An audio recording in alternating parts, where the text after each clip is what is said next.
വയനാട്ടിൽ ജനവാസ മേഖലയിൽ ഇറങ്ങിയ കരടി കാട് കയറിയതായി നിഗമനം. ഇന്ന് പകൽ എവിടെയും കരടിയെ കണ്ടെത്താൻ കഴിഞ്ഞില്ല. പനമരം പഞ്ചായത്തിലെ വിവിധ പ്രദേശങ്ങളിൽ ഇന്നലെ രാത്രിയും കരടി ഇറങ്ങിയിരുന്നു. വീട്ടിൽ കയറി പഞ്ചസാര പാത്രം എടുത്തുകൊണ്ടുപോയ കരടി കടയുടെ വാതിലും പൊളിച്ചു.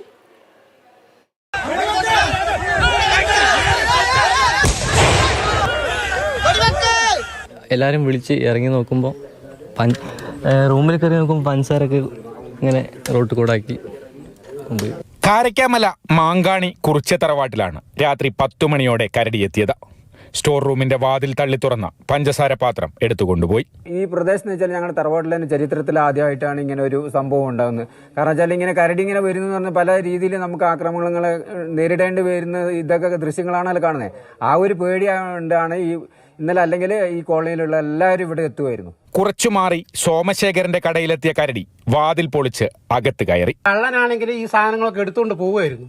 പക്ഷെ ഇതെന്താ അതിന് ഭക്ഷണം കഴിക്കാനുള്ള ഒരു ഇതിലാന്ന് തോന്നുന്നു. ആ കട്ട ഇളക്കിയിട്ടുണ്ട്, ഇത് ഇളക്കിയിട്ടുണ്ട്, പിന്നെ ഇവിടെ ഒക്കെ ഇത് പറ്റിയിട്ടുണ്ട്.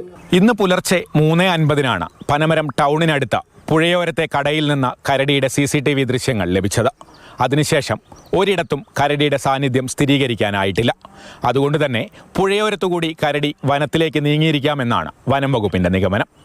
ഷമീർ മച്ചിങ്ങലിനൊപ്പം കമൽ, മാതൃഭൂമി ന്യൂസ്, വയനാട്.